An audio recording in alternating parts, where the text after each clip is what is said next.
Halo, selamat berjumpa dengan saya Nia Setia, pencerita Rainier Candi Borobudur Mendut dan Sojiwan dari Sekolah Budaya Nitramaya di bawah asuhan Bapak Bambang Eka Prasetya MM. Mitra Kebajikan.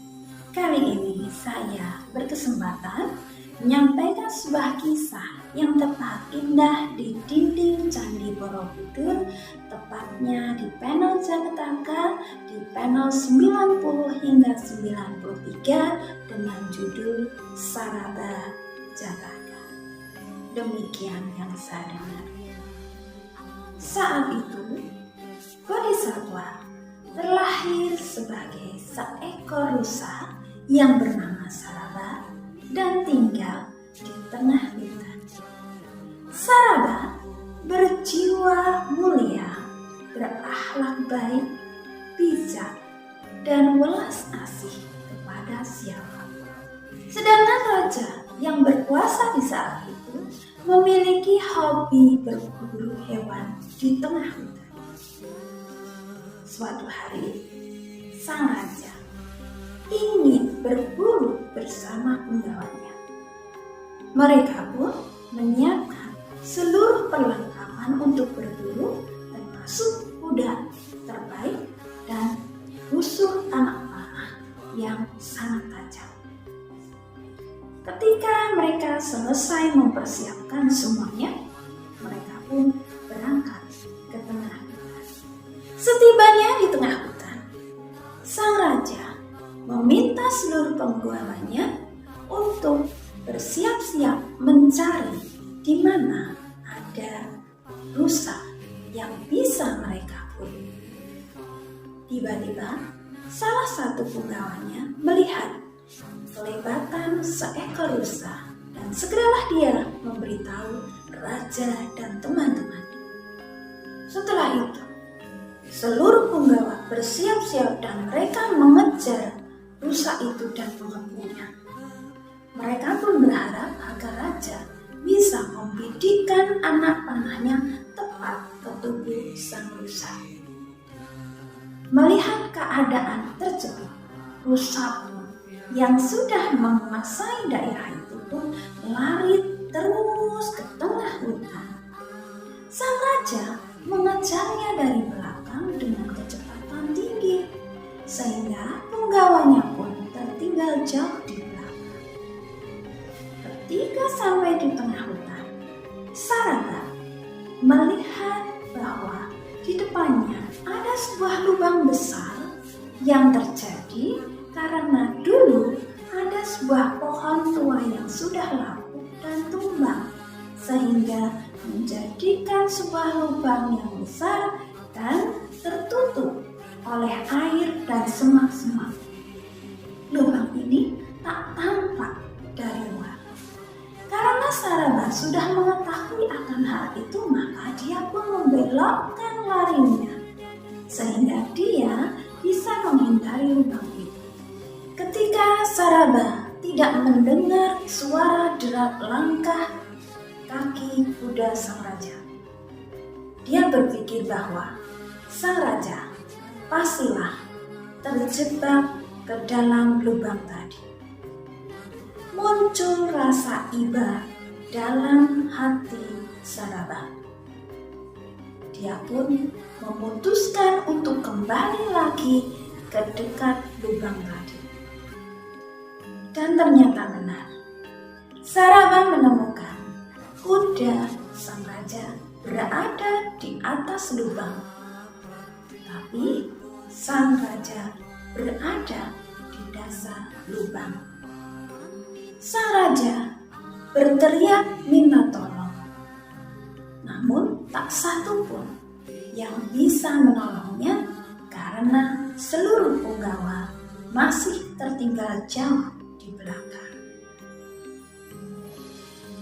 Saraba berteriak kepada sang raja, "Hai raja, tenanglah, aku akan berusaha untuk menolongmu.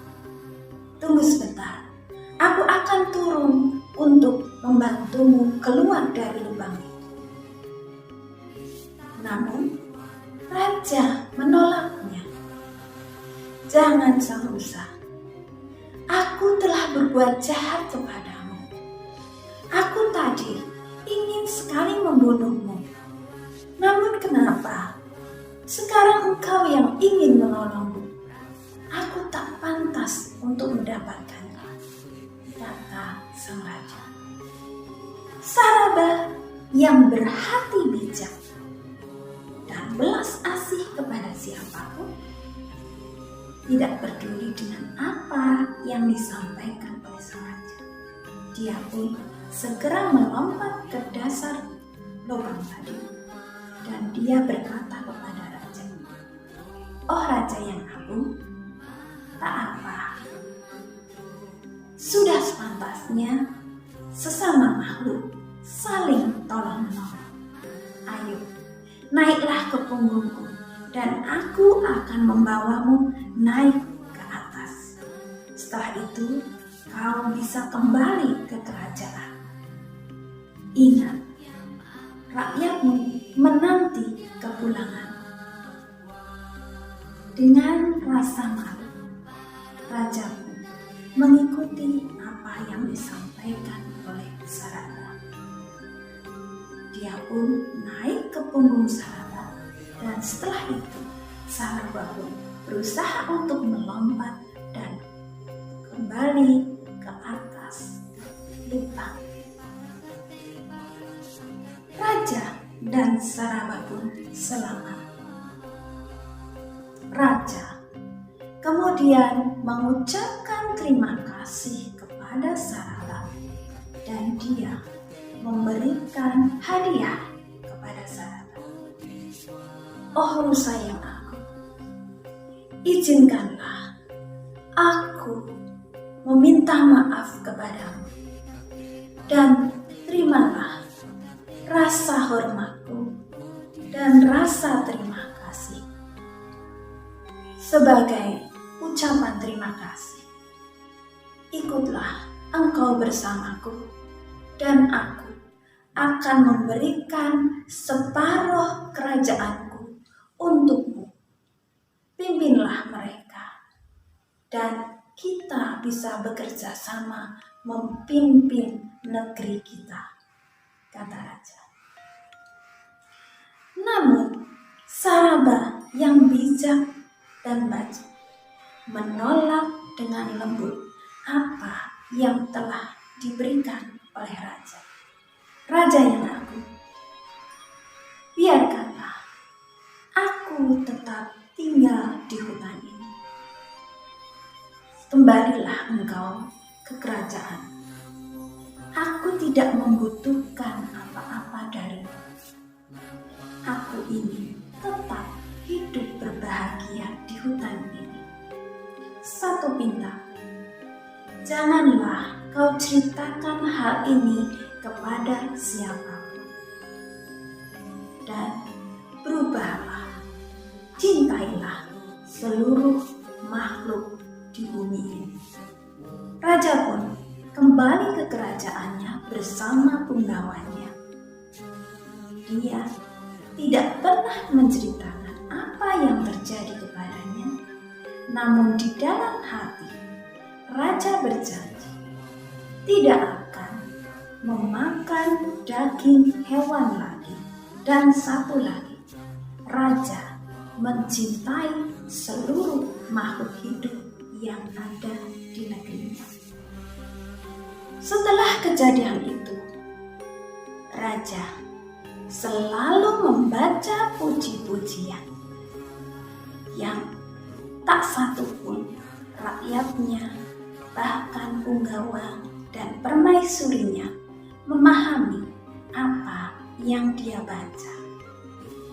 Hingga seorang Brahmana mendengarnya dan dia bertanya kepada raja, "Ampun raja, bolehkah saya bertanya?" Kata Brahmana itu, "Ya, apa yang ingin kamu tanyakan, hai Mahaguru?"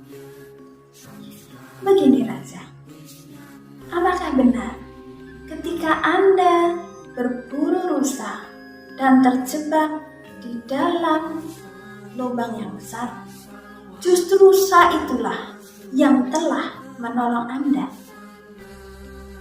Mendengar pertanyaan dari guru itu, raja pun menjawab, "Dari mana Anda tahu, sang guru?" Guru pun itu menjawab, "Bukankah Anda setiap hari membaca puji-pujian itu dan maknanya adalah cerita tadi?" Ya, apa yang Anda sampaikan itu memang benar. Dan aku berjanji tidak akan menceritakannya kepada siapapun. Dan kenapa aku membaca puji-pujian itu? Ini untuk mengingatkan aku agar aku tidak lupa akan peristiwa itu dan agar aku selalu mencintai seluruh makhluk seperti janjiku kepada Sang Musa.